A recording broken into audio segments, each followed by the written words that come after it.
আজকে আমি একটু আমার নিজের মতো করে একটা হেয়ার অয়েল বানিয়েছি।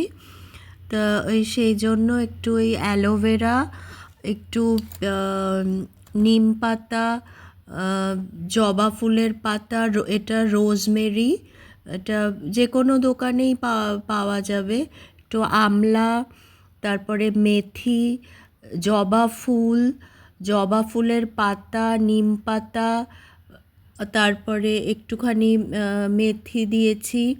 আর আর ওর মধ্যে একটুখানি আর আমার কাছে ভৃঙ্গরাজ গাছ আছে বাড়িতে, সেই গাছটা নিয়েছিলাম। আর নারকোল তেলটা সেটা আপনাদের পছন্দর মতো নিয়ে নেবেন। আর ভৃঙ্গরাজ গাছের যে পাতাটা দিয়েছি তার সাথে ফুলগুলোও দিয়েছি। আর ভৃঙ্গরাজ গাছের থেকে নিচের থেকে শেকড়গুলোও দিয়েছিলাম। তাহলে অ্যালোভেরা, ভৃঙ্গরাজ গাছ, নিম পাতা, মেথি, জবা ফুলের পাতা, ফুল, আমলা, কালো জিরে আর নারকোল তেলটা আপনাদের পছন্দ মতো করে এটা তেলের সঙ্গে ফুটিয়ে নিয়ে তারপরে একটা কাচের শিশিতে দিয়ে দিতে হবে। আর কালো জিরেটা আমি দেখাতে ভুলে গেছি, কালো জিরেটাও দিয়ে দেবেন। এগুলো তেলের সঙ্গে অনেকক্ষণ ধরে, প্রায় আমি তো 1 ঘন্টার উপর বেশ ভালো করে ফুটিয়ে নিয়েছিলাম।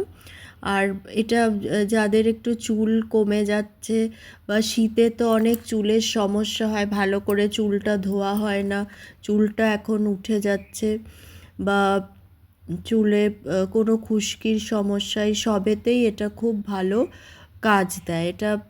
এটার সঙ্গে আরও অনেক কিছুই অ্যাড করা যায়, ওই অশ্বগন্ধার শেকড়, তা সেগুলো অ্যাড করে নিলে আরও ভালো হয়। তা সেগুলো, আর কালো জিরেটাও দিয়ে নেবেন। কালো জিরেটা আমি তখন দেখাতে ভুলে গেছি। কালো জিরেটাও ভালো চুলের জন্য।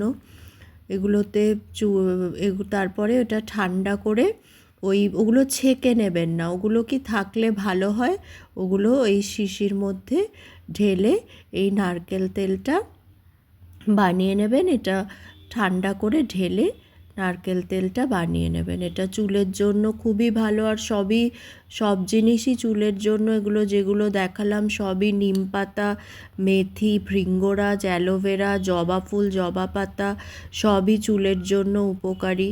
আর নারকেল তেল তো আমরা লাগাই মাথায়, ওই জন্য এটা কোনোটাই ক্ষতি করবে না, সবই চুলের জন্য উপকারী। এগুলো একটু ভিজিয়ে নিয়ে এটা যদি লাগান তো খুব উপকার হবে।